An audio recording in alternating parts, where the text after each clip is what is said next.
Bom dia, boa tarde, boa noite, alunos do terceiro ano do ensino médio. Aula de matemática do dia 7 ao dia 11 de setembro. Vamos falar sobre estatística, ok? Vamos lá?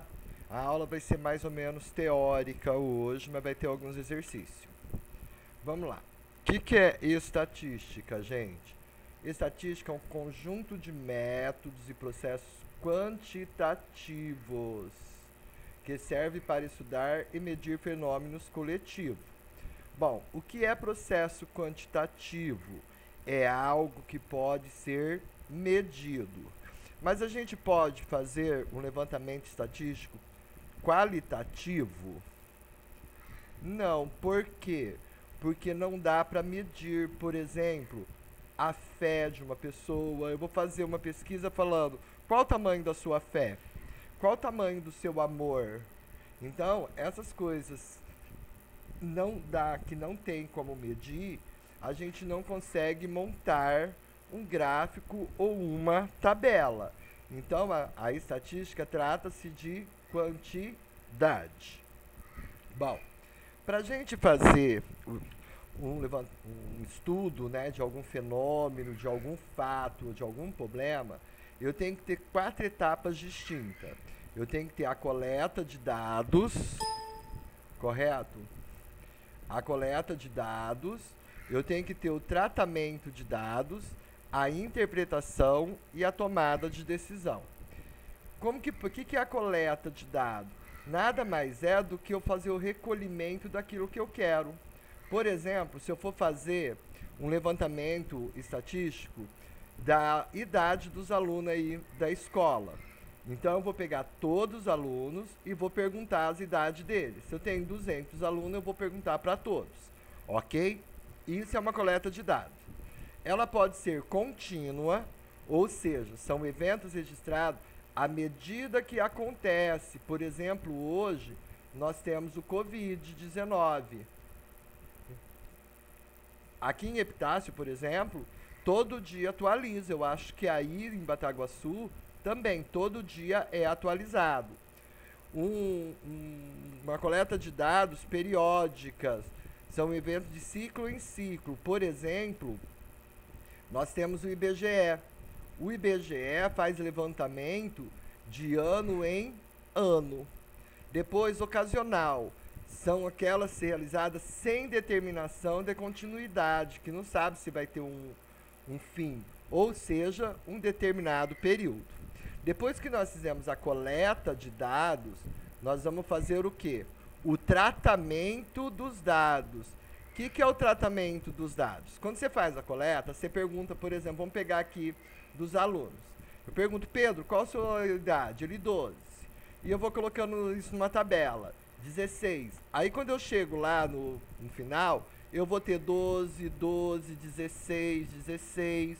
Eu vou organizar esses dados coletados. Por exemplo, aqui, ó, no caso, eu tive 2, 3 alunos que têm 12 anos. Então, eu organizei ele.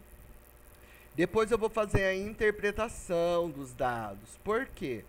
Eu olhar assim e falar, ó, 3 alunos têm 12 anos. Então eu vou organizar, fazer uma média, fazer uma porcentagem disso, para quando eu bater o olho, eu estar entendendo o que eu estou falando. E tomar decisão. Essa tomada de decisão é quando eu já tenho tudo organizado e, por exemplo, vamos pegar o Covid-19. Se ele está aumentando, chegou lá o 90%, o que vai ter que acontecer? Vai ter que ser tomada uma decisão para essa curva baixar, ok? Então, isso que a estatística procura estudar. Depois, a gente vai ver a apresentação desses dados. Quando você faz todos os dados, organize tudo, você vai apresentar eles. Ele geralmente é apresentado por meio de tabelas ou por gráficos. Aqui, por exemplo, eu tenho um levantamento de média salarial da região norte, nordeste, centro-oeste, sudeste. O que esse gráfico está me falando? Que 4 pessoas recebem isso. 3 recebem isso. 2 recebem isso. 3 recebem isso. 3 recebem isso. De acordo com as regiões. Aí isso aqui é chamado de tabela. Ok? Depois da tabela, eu tenho o gráfico. Eu não vou falar o nome do gráfico, que nós vamos ver mais para frente. Eu tenho o gráfico. Então, eu olhando aqui, eu já vejo, ó, na região Nordeste, eles receberam quase 3 mil. Na região Norte, né? Na Nordeste, eles receberam 13 e uns quebrados, ó. Na região Centro-Oeste, 4 e uns quebrados. Na região Sudeste, tanto. E na região Sul, tanto.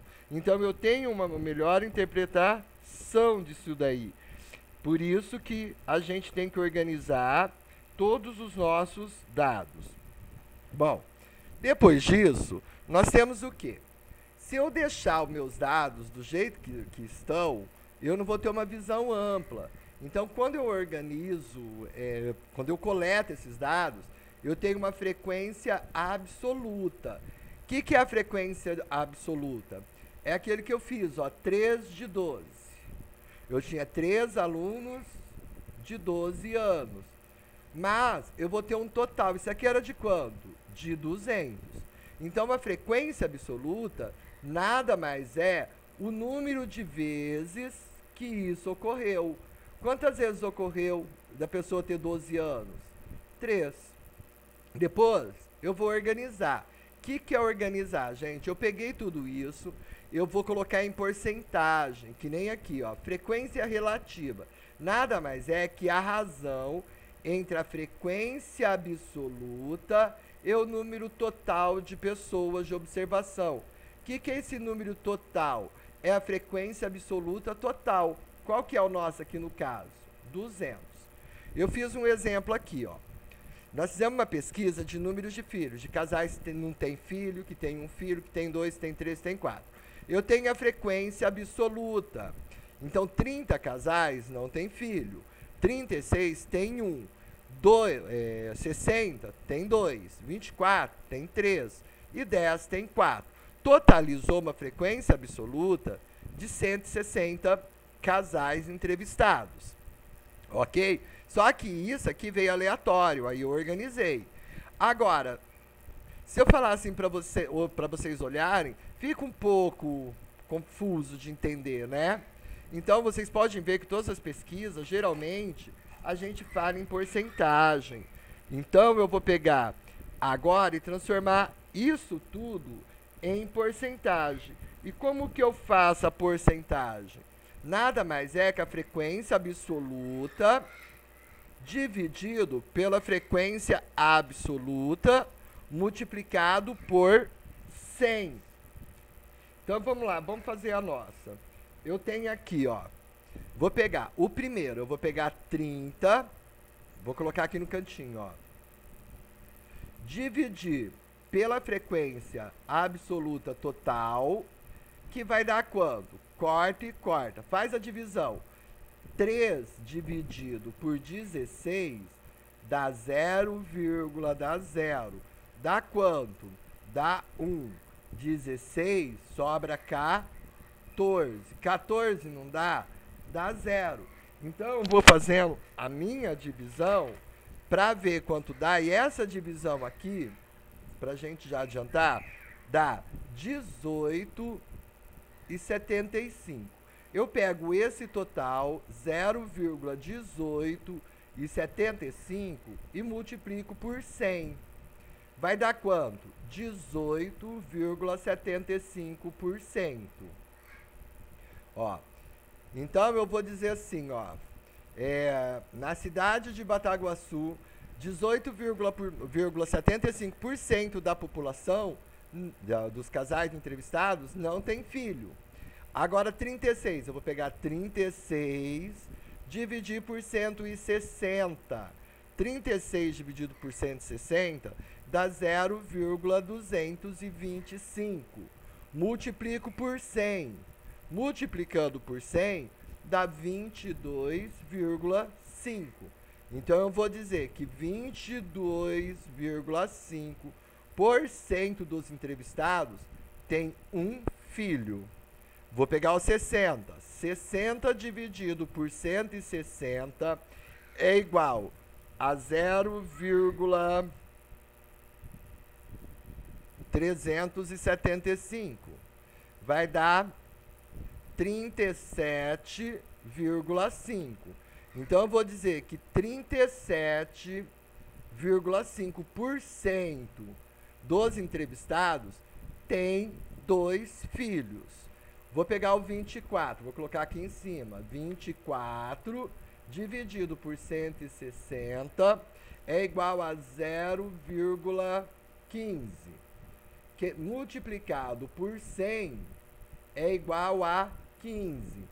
15% dos casais entrevistados possui 3 filhos.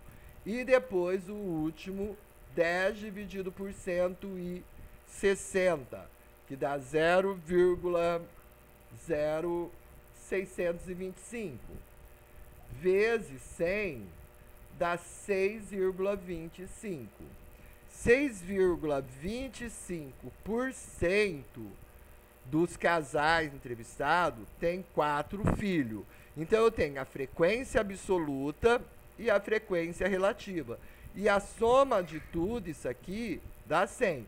Pode ocorrer, gente, de algumas divisões, vocês terem que fazer o arredondamento, mas não tem problema, ok? Bom, depois disso, nós vamos para os tipos de gráfico. Os gráficos que a gente mais usa de coluna, olha só, ele é formado por eixo de X, da horizontal, e eixo de Y. Detalhe, depois vamos ver mais para frente, mas eu vou comentar aqui. Todo gráfico ele tem que ter o nome, né, identificando e identificar o que é a coluna horizontal e a coluna vertical. Aqui no caso é de times e aqui é o número de torcedores. Então eu estou indicando. Esse gráfico de coluna, esse espaçamento que tem aqui, tem que ser igual em todos, ok? Isso é muito importante.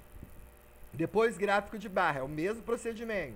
Tem que ter espaçamento igual, tem que ter a definição do gráfico, do eixo horizontal e do eixo vertical. O gráfico de setores é o que a gente mais usa na estatística, né? Por exemplo, ele é formado por uma circunferência, a gente sabe que a circunferência tem 360 graus, ok? Então, aqui eu fiz que dois candidatos, 50% é o candidato A, candidato B, 25%, brancos e nulos, tem isso aqui. Mas eu tenho que transformar em porcentagem ou em ângulo. 50% desses votos corresponde a 180 graus, ok? E o gráfico de linha? Eu posso montar um gráfico de linha aqui, ó, aumentou, baixou, baixou. Só que o gráfico de linha tem pontos determinados, ó. Tá vendo? Então, é aquela função de primeiro grau, ó. Crescente, decrescente, crescente, crescente, decrescente, decrescente, decrescente, crescente. Lembra disso? Eu tenho o eixo de X e o eixo de Y. Depois, quais as obrigatoriedades que tem? Claramente, o título do gráfico. Tem que ter o título do eixo das abscissas e do eixo das ordenadas, ou seja, de X e o eixo de Y, para mim poder interpretar. Tem que ter a legenda. Ó, aqui, ó. Essa legenda, se eu desse para vocês o gráfico e não colocasse essa legenda, 50% do quê? Então, eu tenho que ter a legenda. E a fonte de pesquisa. Um gráfico só é validado se tiver a fonte. Eu faço um gráfico qualquer, vamos dizer esse. Eu não pus a fonte aqui, tá? Mas esse gráfico é verídico ou é fake news? Se ele não tiver fonte, eu não vou sair por aí divulgando ele.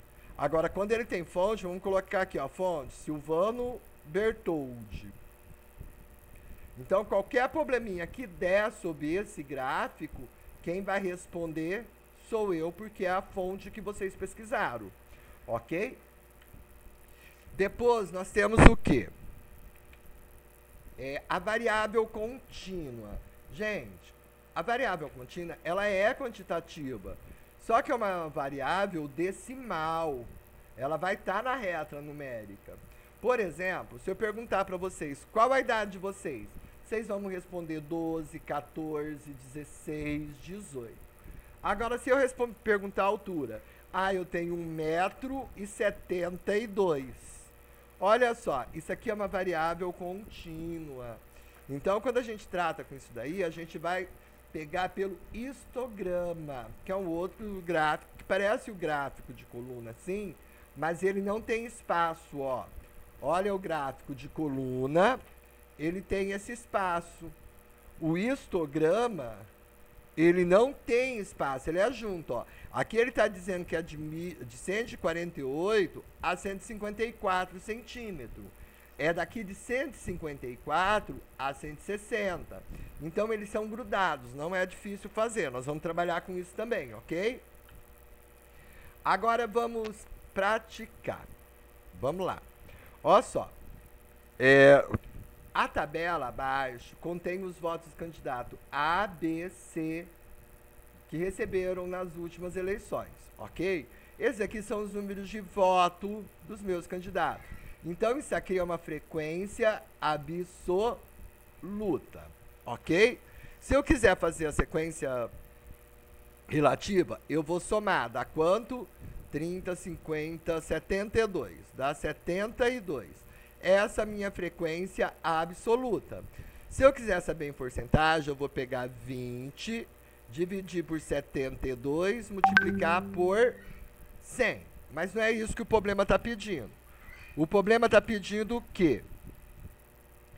Ele quer saber se esses valores fossem representados por um gráfico de setores circulares, qual seria o ângulo central referente aos votos recebidos pelo candidato A, B e C. Então, vamos colocar aqui. Aqui é o candidato A, aqui é o candidato B, aqui é o candidato C. Gente, ele não está dividido certo, que eu coloquei porque eu vou rascunhar em cima. Eu sei que a circunferência toda tem 360 graus. Só que, para eu saber isso, eu vou fazer o quê? 360 graus é igual a quanto? É igual a 72 votos, ó. O total de que eu tenho da minha frequência. Agora, quantos votos teve o candidato A? Teve 20. Então, 20 votos é igual a X. Regrinha de 3. Esse com esse vai dar 72x é igual a 360 vezes 20. 2 vezes nada, nada. 12 vai 1. 7.200. X, 7.200 dividido por 72 dá 100 graus. Então, o ângulo aqui, ó, né, ele corresponde a 100 graus. Vamos ver do candidato B? O candidato B eu tenho 360 é igual a 720, ou a 72. X é igual a quantos votos, candidato? 22. Faça em X. 72x é igual, vou fazer aqui no cantinho, ó, 360 vezes 22. 2 vezes nada, nada, 12 vai 1, 7. 2 vezes nada, nada, 12 vai 1, 7. 0, 2, 9, 7. 7.920. 7.920, a gente vai ter 7.920 dividido por 360. 7.920. 7.920 dividido por 360. Ele vai dar 7.920, vai dar x é igual... Vamos lá. Sumiu a minha caneta. Dividido por 360, é isso? Não, por 360 não. Dividido por 72. 7.920 dividido 7.920 dividido por 72. Dá 110. É o candidato B. 110. Vou para o candidato C. É quem? 360 é igual a 72. X vai ser igual a quanto? A 30. Fazendo em cruz, eu tenho 72x é igual a 360 vezes 30. 360 vezes 30 dá 10.800. Aí esse passa dividindo. X é igual a 10.800 dividido por 72. Vai dar quanto? 150 graus. Se eu somar, ó, 100, 200, 350 com 10, 360. Viu que facinho? Hora de brincar. De acordo com o que vocês viram lá, é o que vocês vão interpretar aqui, ó, no primeiro exercício, no segundo e no terceiro, ok? Interpretação. Aí na próxima aula eu corrijo ele e a gente continua, ok?